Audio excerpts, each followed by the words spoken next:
Hello friends, welcome to our YouTube channel तैयारी exam की। तो आज के इस वीडियो में हम लोग देखने वाले हैं कक्षा 11 हिंदी दिगंत भाग 1 से पाठ यहाँ पे 10 है। आप लोग देख सकते हैं जगन्नाथ, और जिनके राइटर हैं केदारनाथ सिंह। तो इसमें हम लोग संपूर्ण पाठ का हल देखने वाले हैं, तो वीडियो को अंत तक जरूर देखिएगा। आप लोग हमारे चैनल पे नए हैं तो चैनल को सब्सक्राइब करके बेल आइकन को प्रेस कर दीजिएगा, ताकि हमारे वीडियोज का नोटिफिकेशन सबसे पहले आप तक पहुंचे। जैसा कि आप लोग देख सकते हैं हम यहाँ पे आ चुके हैं, और बिना देरी किए हुए स्टार्ट करते हैं। देखिए भाग यहाँ पे काव्यखंड है, पाठ यहाँ पे 10 है।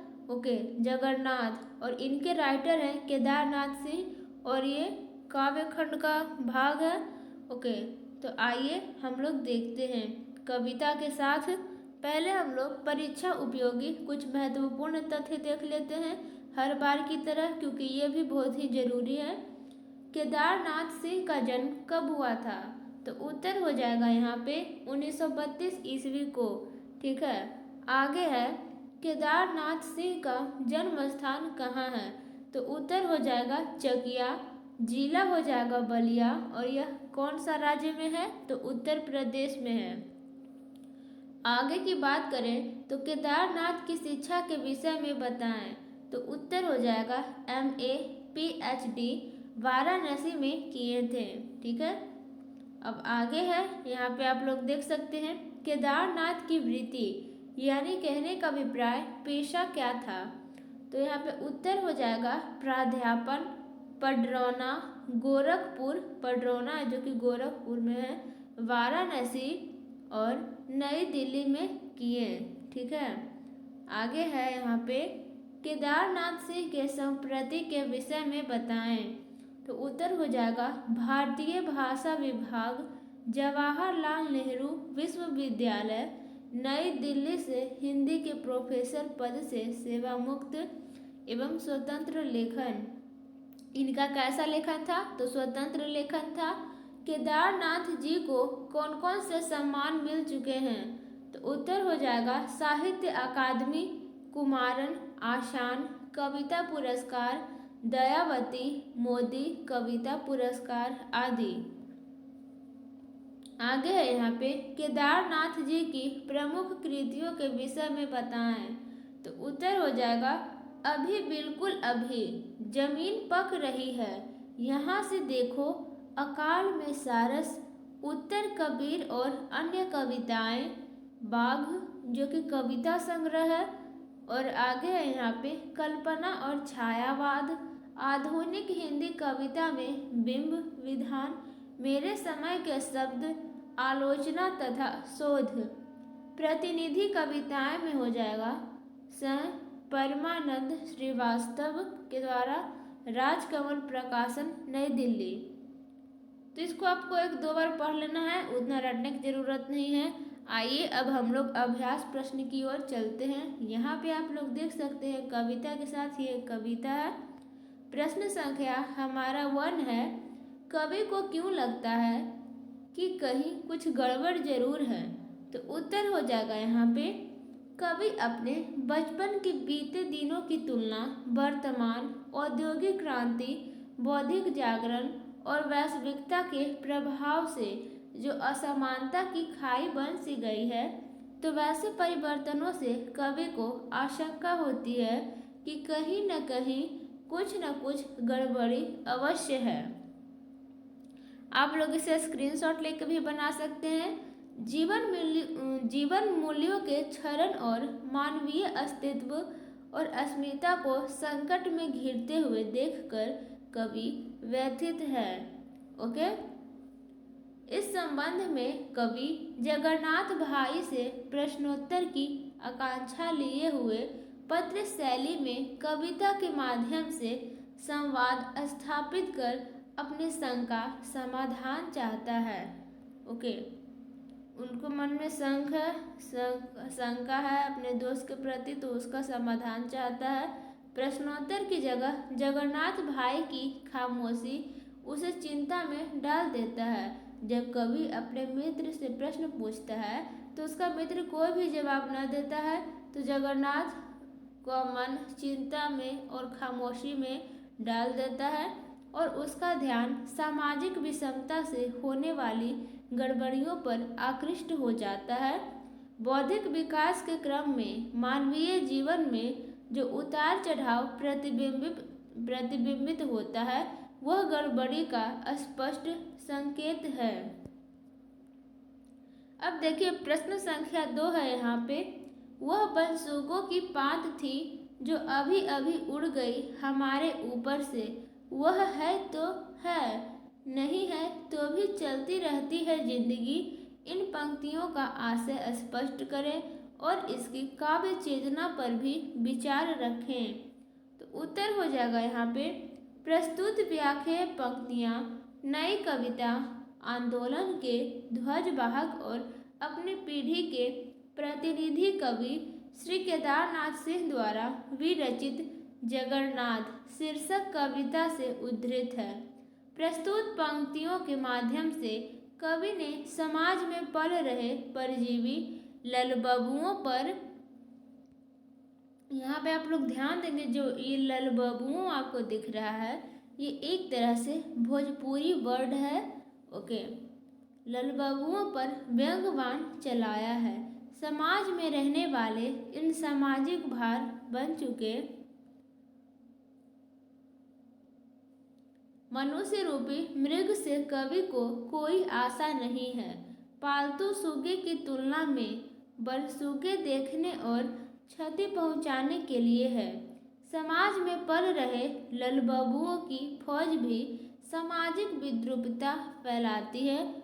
उनसे समाज किसी प्रकार लाभान्वित नहीं हो सकता।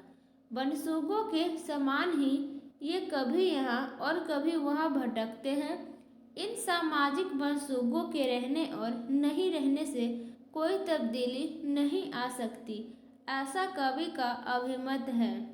ओके, आगे की बात करें तो इन पंक्तियों में रूपकातिशयोक्ति अलंकार का कुशलतापूर्वक प्रयोग हुआ है। बनसुगो सामाजिक ललबबुओं का पांत जमात का उपमान है। बनसुग्गा भोजपुरी भाषा का शब्द है, हम आपको पहले बता चुके हैं। ललबबुओं के लिए यह सुंदर व्यंग्यात्मक प्रयोग है। भाषा शैली और शिल्प पर चौकन्नी सजगता के कारण गहरे यथार्थ बोध का स्वाभाविक संप्रेषण होता है। कवि ने जीवन के मूल्यों में हास की ओर संकेत किया है। आगे की बात करें तो साथ ही समाज में पल रहे ललबबुओं पर अपने व्यंग्यबाणों की वर्षा की है। कवि केदारनाथ सिंह ने इन पंक्तियों में बनसुगों पर कटाक्ष यानी कि व्यंग एक तरह से क्रांतिकारी हथौड़े से नहीं बल्कि मृत्यु संशोधन निपुण वैद्य की भांति रोगी की नाजुक स्थिति की ठीक ठाक जानकारी प्राप्त कर उसकी रुचि के अनुसार उचित पथ्य की व्यवस्था की है, जिससे इन पंक्तियों की जीवंतता सहज ही दृष्टिगोचर होता है। प्रश्न संख्या 3 की बात करें।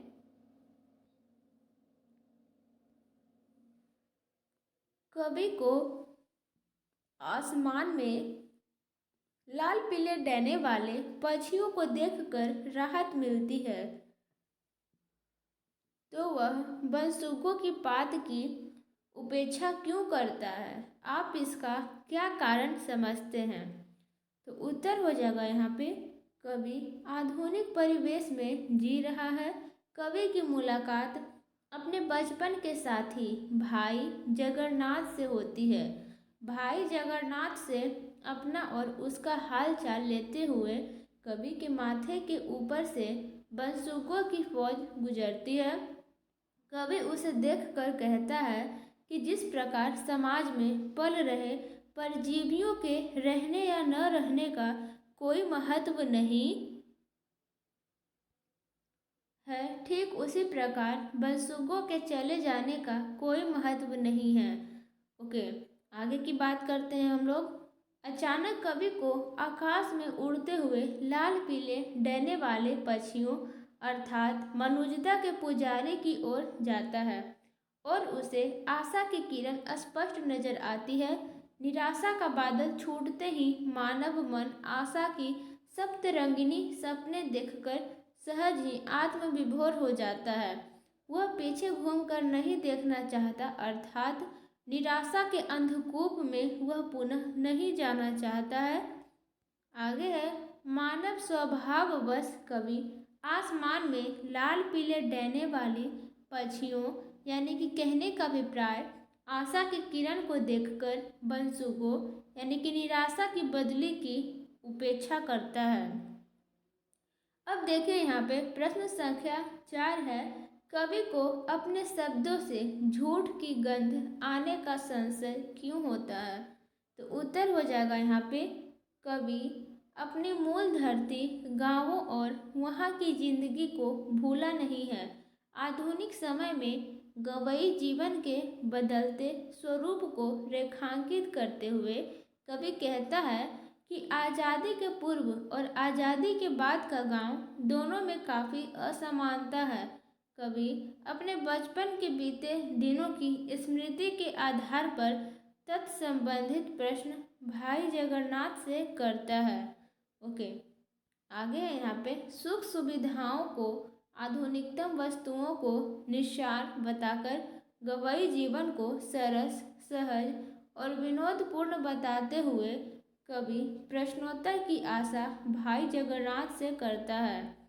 ठीक है, भाई जगन्नाथ की ओर आशा पूर्ण निगाहों से देखते कवि को उनके चेहरे पर दुनिया भर की मूक बेबसी और लाचारी स्पष्टतः झलकती है।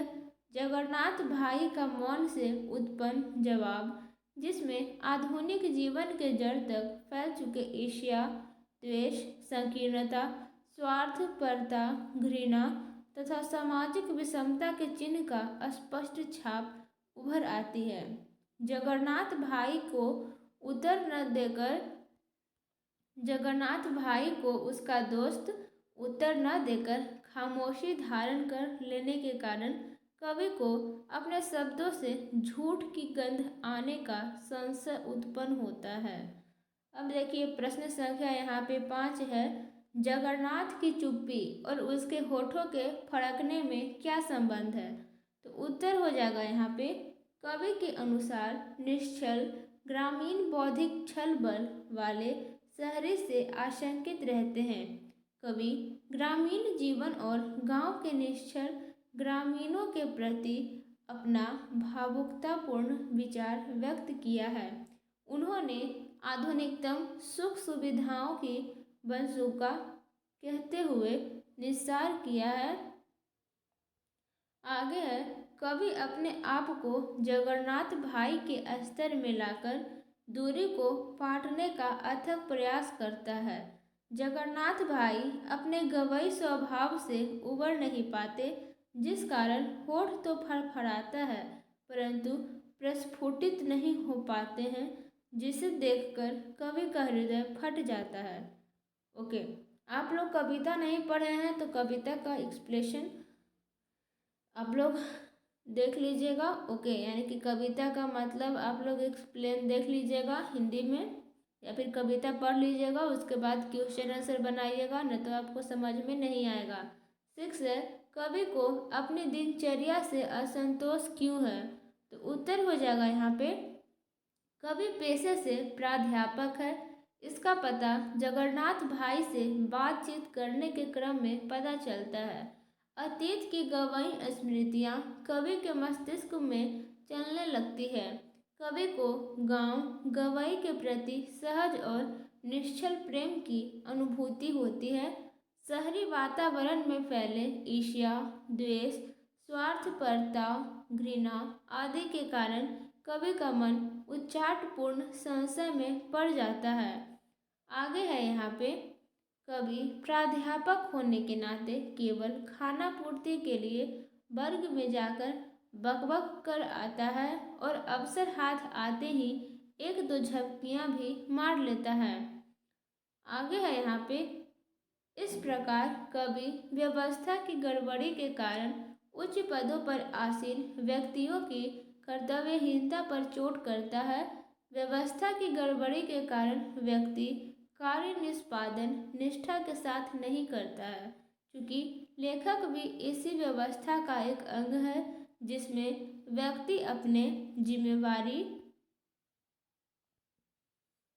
को ढंग से नहीं निभा पाता। कवि चाहता है कि उच्च पदासीन लोग अपने आदर्शों से समाज में एक मिसाल कायम करना चाहिए, परंतु ऐसा संभव नहीं हो पाता है।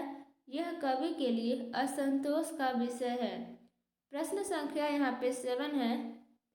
जगन्नाथ को जाते हुए देखकर कवि को ऐसा क्यों लगता है कि वह उसे चीरता फाड़ता हुआ जा रहा है? तो इसका उत्तर हो जाएगा, कवि केदारनाथ सिंह ने गांव गवई की आंचल में पल रहे निश्चलता का यहाँ बिंबात्मक चित्र उपस्थित किया है। कवि अपने बचपन के मित्र जगन्नाथ से उसका हाल चाल पूछता है। ललाट पर गुम्मट, नीम के पेड़ और उसी के नीचे बंधी बकरियों के संदर्भों में भी वह प्रश्न पूछता है, लेकिन उत्तर न पाकर वह असहज अवस्था में अपने सामान्य दिनचर्या की चर्चा करता है। आगे है यहाँ पे, कवि की वाणी में दुनिया भर की बेबसी और लाचारी स्पष्टतः दृष्टिगोचर होता है। कवि अपने को जगन्नाथ भाई के स्तर पर लाकर उससे संवाद स्थापित कर अपने संशय को दूर करना चाहता है। जगन्नाथ भाई अपने गवई स्वभाव से उबर नहीं पाते और निःशब्द ही चले जाते हैं। आगे यहाँ पर हम लोग देखें तो इस प्रकार गवई जिंदगी में शहरी जीवन की अपेक्षा हीन भावना की बहुलता जगन्नाथ भाई के मौन और कातर नेत्रों से सहज ही दृष्टिगोचर होता है। जगन्नाथ की खामोशीपूर्ण गांव और शहर के बीच की खाई को परिलक्षित करता है। समय के अंतराल ने जहां एक को जीवन की बुलंदी के शिखर पर पहुंचा दिया है, वहीं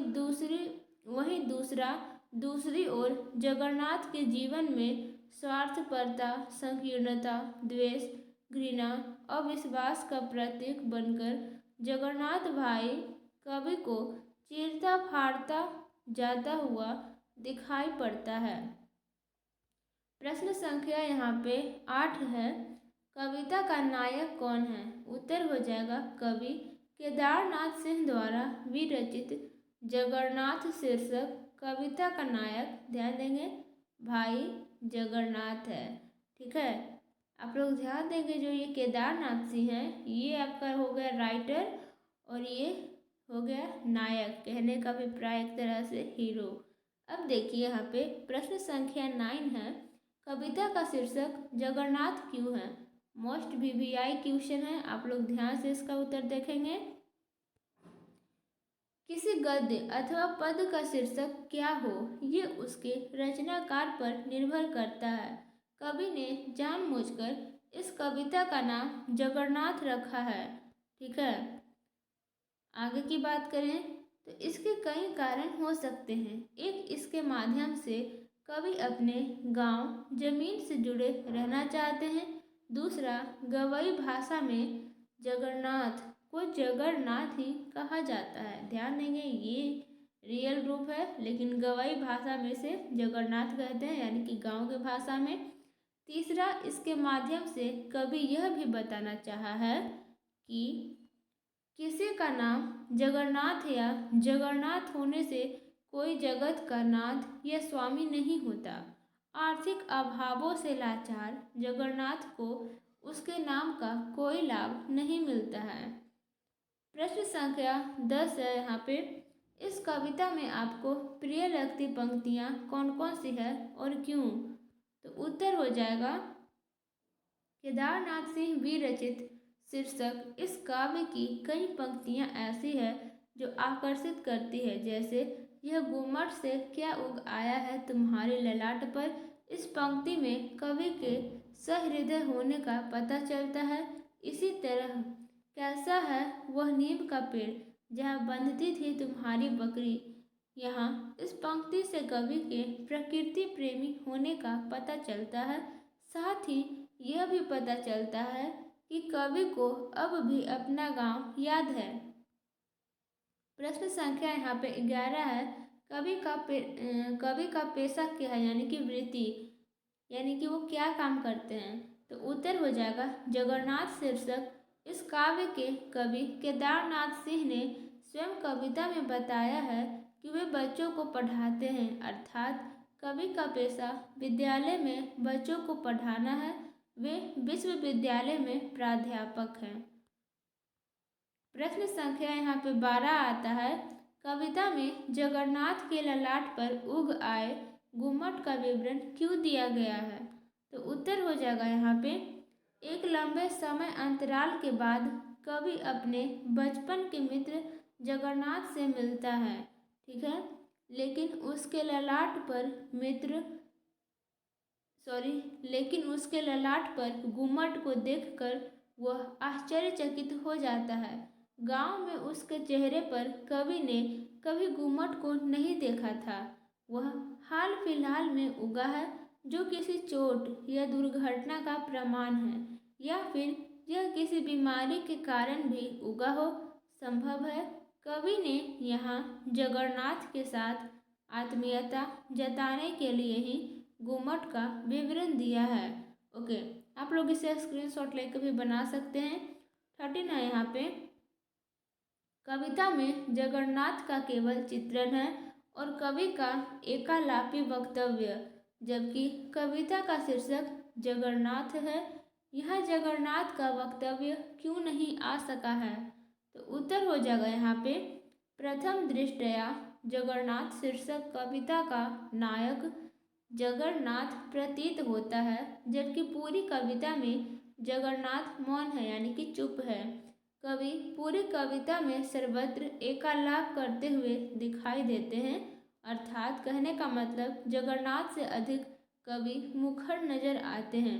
फिर भी जगन्नाथ के ललाट पर उभरे गुम्मट कवि की बातों से आ रही झूठ की गंध को पकड़ने के लिए फड़फड़ाते हुए उसके होठ, और बिना कुछ कहे ही उसका वहाँ से चला जाना मानो कवि को घाव के जैसा पीड़ा दे रहा है। ओके, यहाँ मौन मुखर पर अधिक प्रभावी होता दिखाई देता है। कवि केवल औपचारिकता को निभाता है। प्रश्न संख्या यहाँ पे 14 आ चुका है। कविता में प्रश्नवाचक चिन्हों के प्रयोग बहुत हैं, उसकी सार्थकता पर विचार कीजिए। तो उत्तर हो जाएगा यहाँ पे किसी के पहनावे और श्रृंगार की तरह कविता में जगह जगह पर प्रश्नवाचक एवं विस्मयादि बोधक चिन्हों का प्रयोग भी पाठक के ध्यान को अपनी ओर आकर्षित करता है। ये सारे चिन्ह बताते हैं कि हम आज किस तरह खोखले संवेदनाओं के साथ जीते हैं, औपचारिक होकर वर्तमान के नाम पर कैसे क्षणजीवी हो गए हैं आदि। कविता में प्रश्न चिन्हों का प्रयोग पाठक को उसकी संवेदनहीनता के लिए धिक्कारते हैं, अतः इस दृष्टि से इनका प्रयोग सही और सार्थक प्रतीत होता है। प्रश्न संख्या यहाँ पे 15 है, जो कि लास्ट है इस चैप्टर में, इस पाठ में, इस कविता में। कविता का शीर्षक है जगन्नाथ, जिसका शुद्ध रूप जगन्नाथ है। शीर्षक में इस तद्भव रूप का प्रयोग कवि ने क्यों किया है। तो उत्तर हो जाएगा यहाँ पे जगन्नाथ का सही रूप जगन्नाथ है, लेकिन कवि ने जानबूझकर इस कविता का शीर्षक जगन्नाथ रखा है। जगन्नाथ तत्सम शहरी संस्कृति का प्रतिनिधि है, जबकि जगन्नाथ तद्भव रूप है जो भारत के ग्रामीण संस्कृति का द्योतक है। कवि को गाँवों का ठेठ गवई भोलापन याद है, जहाँ के लोगों का भाई भैया चाचा ताऊ ताई अम्मा दीदी के जैसे अपनत्व वाले शब्दों से कानों को ठंडक मिलती है। आगे की बात करें, अतः कवि ने अपनी अस्मिता को पुनः स्थापित करने के उद्देश्य से जगन्नाथ शब्द का प्रयोग किया है। ओके, वीडियो को यहीं पे एंड करते हैं। और ये सभी बनाने में भी हमको बहुत ही टाइम लग जाता है। ऐसा नहीं है कि हम 1 डे में ही पूरा कंप्लीट कर लेते हैं, ऐसा बिल्कुल भी नहीं है। आप लोग सोचते हो कि एक दिन में पूरा बना लें और कहते हैं आंसर लॉन्ग है, ऐसा कोई बात नहीं है। हम भी जब क्वेश्चन आंसर बनाते हैं तो हम खुद कोशिश करते हैं कि जितना कम हो सके उतना आंसर हम दे सकें आपको। बट ये होता है कि कुछ कुछ में थोड़ा लॉन्ग आंसर हो जाता है, उसके लिए चिंता लेने की बात नहीं है। आप लोग भी थोड़ा सा और प्रैक्टिस कीजिए, आप लोगों की तैयारी अच्छी हो। Thank for watching. और यहाँ पे क्लास 11th का प्लेलिस्ट बन चुका है साइंस स्ट्रीम से और इंग्लिश से और हिंदी से भी, लिंक डिस्क्रिप्शन बॉक्स में है, जल्दी जाइए और चेक कीजिए। Okay, thanks.